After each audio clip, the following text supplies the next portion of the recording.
En Síntesis Semanal, nosotros de manera objetiva siempre buscamos la información precisa y la exactitud.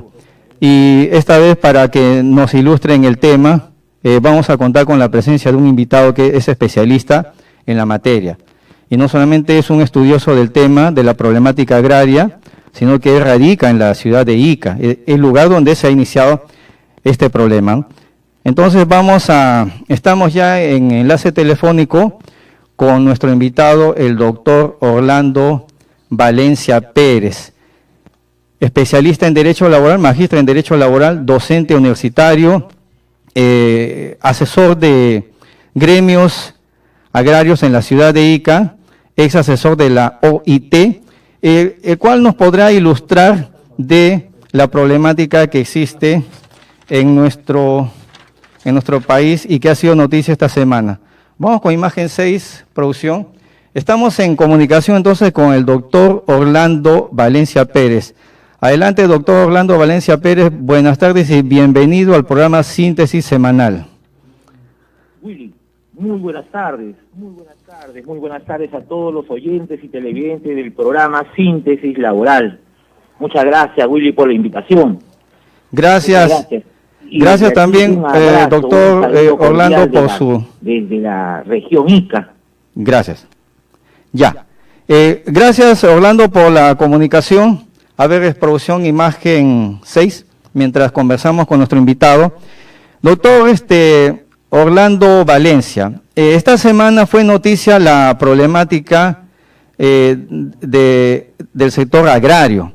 Y para efecto de esclarecer este tema y poder guiarnos y establecer premisas esenciales, queremos primero que usted nos indique a manera de una cronología, es decir, porque en la actualidad ya existe una ley que regula el tema del sector agrario, pero bueno, esto no es reciente, ¿no? Ya desde la época del general Velasco Alvarado se ha hablado de distintas reformas. A manera de cronología, ¿usted nos puede ilustrar previamente cómo ha avanzado la legislación en el tema agrario? Claro, sí, Willy, cómo no, con el mayor de los gustos. Es verdad, Willy, mire, esto de la problemática que se viene viviendo aquí en Ica, ¿no? Nace pues con la ley 27360, la ley del régimen agrario, ¿no? Esta ley, como todos sabemos, pues se crea en el gobierno del señor Fujimori, entra en vigencia el 1 de noviembre del 2000, Y es ahí, puede que, con esta ley lo que quiso el gobierno fue pues traer a las empresas extranjeras para dar un trabajo, ¿no? A los peruanos, ¿no? Es verdad que con esta ley se ha propiciado el trabajo, se ha dado muchos puestos de trabajo aquí en Ica y en otros sectores del Perú, ¿no? Porque recordemos que esta ley es aplicable a todo el territorio nacional, excepto el Callao y Lima, Es verdad, en un inicio esta ley pues trajo una remuneración mínima, un jornal diario de 16 soles diarios, en el cual estaba incluido la compensación por tiempo de servicio y las gratificaciones. Y en cuanto a las vacaciones, solo se otorgaba 15 días de vacaciones por cada año de trabajo. He ahí comienza el problema. He ahí que comienza este problema, ¿no? ¿Por qué 15 días? ¿Acaso este trabajo es menos riesgoso, es menos forzoso, es menos que cualquier otro trabajo? No, es un trabajo que se requiere también, ¿no? Desde las 5 de la mañana, 6 de la mañana hasta las 2, 3 de la tarde, ¿no? Entonces, no se estuvo contento nunca con esta remuneración, con estos beneficios sociales, la forma como se pagaba, el salario, cómo se le correspondían a esos trabajadores. Entonces, Han habido muchas protestas, muchos reclamos. Recordemos también, Willy, recordemos para todos los amigos, recordemos que el único colegio profesional aquí en el Perú, ¿no?, que levantó su protesta contra esa ley fue el Colegio de Abogados de Lima. El Colegio de Abogados de Lima que presentó una acción de inconstitucionalidad con esa ley, ¿no? Es por eso que podríamos decir que la cuna de estos reclamos es la región, Posteriormente, ¿no?, y esto fue en el 2000, se amplió hasta el 2010 y se dijo pues que era de forma momentánea. Esto de momentánea solamente quedó en la tinta, porque en sí el señor Vizcarra, antes de irse, ¿no?, a través del decreto de urgencia 043/2019, lo amplió hasta el 31 de diciembre del 2031. La pregunta es, ¿dónde está lo momentáneo, lo pasajero? ¿No? Entonces, he ahí esos dos grandes marcos legales que, de una manera, en el primero habían 15 días de vacaciones, en el segundo, Vizcarra yo lo amplié a 30 días de vacaciones. Algo así que se mejora. Aparentemente, también. Antes eran 15 días de jornales diarios por cada año de trabajo, ahora son 45 días. Se mejoró, pero no del todo. Doctor, una breve interrupción. Ahora que se ha mencionado la actual legislación y efectivamente la prolongación de la vigencia de la norma legal en este tema al 2031, indíquenos esta ley, ¿no?, la 27360, ¿cuáles son las características y en qué condiciones se encuentra el sector agrario a raíz de esta norma legal vigente? Mire, esta norma legal ha traído bastante desconformidad con los trabajadores acá en Ica, y yo creo que es a nivel nacional, pero donde hacen sentir esto fue a las empresas en Ica, porque en Ica se está viviendo, se está viviendo porque el gobierno anoche anunció de que ya las pistas estaban despejadas, etcétera, pero eso no es así. Hoy en día, 1:30 de la tarde, ¿no?, el pase es todavía bastante restringido. ¿Por qué? Porque hay ciertos sectores de trabajadores que no están contentos todavía con esto, porque lo que quieren es que esto se plasme ya en una ley, ya esté publicado en una ley, y no confían en las autoridades, ¿no? Entonces, esta ley 27360 ha traído trabajo para el sector de agricultura, sí. ¿Ha traído mano de obra para los iqueños? Sí. Pero la pregunta no es esa, la pregunta es, ¿existe un trabajo decente, como lo dice la Organización Internacional de Trabajo, la OIT? ¿Este es un trabajo decente? La respuesta se lo dejo a ustedes. Ya, sobre eso, ¿cuáles son las condiciones entonces? Hay mucha precariedad en el trabajo, en los trabajadores agrarios, porque hasta se ha considerado que debe calificarse como trabajo de alto riesgo. ¿Qué opina usted, doctor? Sí, es verdad. Yo considero de que hay mucho descuido, mucha dejadez por parte de las autoridades. Te digo esto, Willy, ¿por qué? Porque quien habla en sus inicios vivió esta ley como inspector de trabajo, aquí en Ica, ¿no? Y he vivido de que estos trabajadores, han tenido siempre una remuneración bastante baja a comparación de las grandes ganancias que tenían las empresas. A eso tenemos que sumamos que en Ica es muy utilizado las service. Aquí en la entrada de Ica, conocida como el Álamo, todos los días, de lunes a domingo, a las 4 de la mañana, 5 de la mañana, encontramos más de 60, 50 ómnibus, donde la personas naturales, se dedican a contratar trabajadores y llevar a los puntos a la vista y paciencia de la SUNAFIL y del Ministerio de Trabajo. Es más, Willy, te digo, por ejemplo, el Ministerio de Trabajo, a partir del, más o menos del 2000 hasta el 2014, no, el Ministerio de Trabajo, las inspecciones que hacían a las empresas agroexportadoras, ¿no? Agroexportadoras, y que de cariño, cuando estamos en nuestras conversaciones ahí en los sindicatos le decimos pues las empresas agroexplotadoras, ¿no? De claro. cariño. Willy, el Ministerio de Trabajo hasta el 2014 no tenían un ejecutor coactivo para hacer efectivo el cobro de las multas. A ver, ¿cómo es el eso? Cobro de las multas. Entonces, se abocaban en detectar la infracción, aplicar la multa, pero eso de nada servía porque la multa no se iba a cobrar nunca. Correcto. Eso era una dura realidad. Entonces las empresas agroexportadoras que conocían de que no había un ejecutor coactivo, ¿qué hacían? Contrataban, despedían a los trabajadores, incumplían las normas laborales y no pasaba nada, porque no había ejecutor coactivo, ¿no? Ya. Ahí han habido pues un descuido de parte del Ministerio de Trabajo, de la central, del gobierno regional de Ica. Así era esto. Esa ya recién a partir de 2015, 2016, cuando aparece la SUNAFIL aquí en Ica, ¿no? Es donde ya comienzan a hacer las inspecciones y se comienza por primera vez en la historia. En Ica aparecen los ejecutores coactivos. Ya hay ejecutores coactivos en Ica.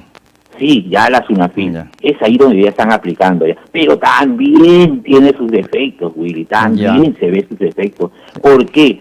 Porque inspecciones que solicitamos ahora, por ejemplo, no, hoy día si solicitamos suponiendo que sea un día hábil, el inspector para verificar un despido iba a los 30 días, a los 40 días, ya cuando ya se había vencido el plazo de caducidad. Lo que teníamos que hacer es interponer nuestra demanda y como medio probatorio extemporáneo anexábamos lo que es estas actas de infracción. Eso solamente por los despidos, pero cuando hacíamos denuncias por infracciones a las normas sociolaborales, a la SUNAFIL, después de un año, Willy, nos entregan las actas de infracción. Ya. Así se está trabajando en la SUNAFIL. Ya. Ahora, otro punto, Orlando, que le interesa a la opinión pública es de que ya tenemos un marco jurídico, ¿no?, que regula las condiciones de trabajo y efectivamente vemos que existen serias deficiencias, ¿no? Ante esto, nuestros políticos que siempre le acostumbran a declarar con ligereza, ¿no?, ante los medios, han criticado la ley 27360. Y ellos, como siempre, buscando protagonismo, han solicitado que sea derogada esta ley, ¿no? ¿Es necesario derogar la ley, Orlando, o se requiere solamente algunas modificaciones a la norma ya existente? Considero particularmente que se requiere una modificación, pero donde se vea la presencia de los involucrados en este tema. Por ejemplo, las organizaciones sindicales, los verdaderos trabajadores, ¿no? La autoridad, el gobierno regional, el Ministerio de Trabajo, la SUNAFIL, ellos tienen que estar acá, ¿no? Porque, por ejemplo, se ve mucho lo que es esta service, donde la service, en el proyecto, por ejemplo, que se ha presentado, ¿no?, que se ha presentado actualmente, se dice pues que las service y las tercerizaciones están prohibidas. Está bien, eso ya sí es legal, eso no se permite, pero lo que debe desaparecer son esas personas naturales que hacen negocio contratando trabajadores, ¿no?, en forma independiente y los trasladan a las empresas. Y vamos a esas empresas que aceptan esa clase de trabajadores, ¿no? Se habla también de que se debe otorgar el transporte a los trabajadores para dar una mayor facilidad. Sí, pero eso del transporte ya se viene dando, porque muchas de las empresas no funcionan, no tienen sus sus sedes en el centro de Ica o en la Panamericana Sur. No, de la Panamericana Sur, de la pista a 2 horas adentro, hay más de 30 kilómetros, donde los inspectores, la movilidad no llega. Ya, muy bien. Orlando, bueno, tú como radicas en Ica y ves de cerca la problemática, lo menciono esto porque en Lima, pues ahora todos opinan sobre la problemática agraria, ¿no? Y bueno, no están padeciendo lo que es la situación real en el lugar donde tú te encuentras. Y ante esa situación también, el más, yo ya lo califico así, ¿no? El más burócrata de todos, el actual presidente en funciones, Francisco Sagasti, sin conocer la problemática agraria, también ha presentado un proyecto de ley. Hace unos días, el 3 de diciembre, ha presentado un proyecto de ley pidiendo una derogación de la actual norma. Tú, Orlando, ¿nos podrías dar un alcance? ¿Qué es lo que propone el proyecto de ley del Ejecutivo ante esta problemática del sector agrario? Sí, entre uno de sus puntos es la eliminación, ¿no? La eliminación de la CERVI, de la CERVI, ya. ¿No?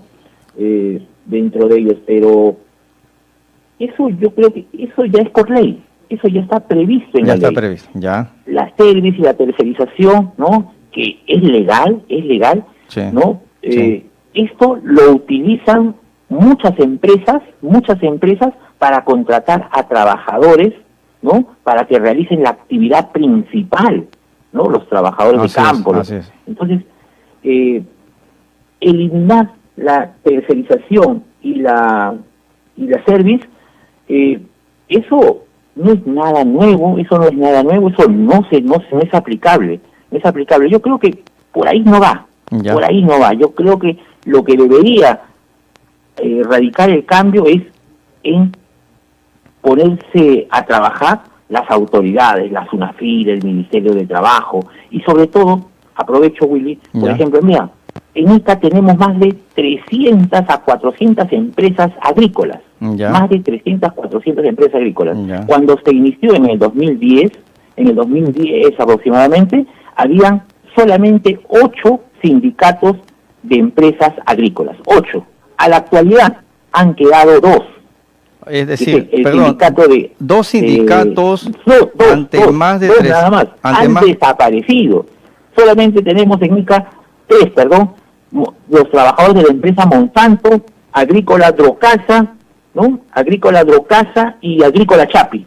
Ya, Orlando, ¿y las demás empresas no cuentan con sindicato para sus trabajadores?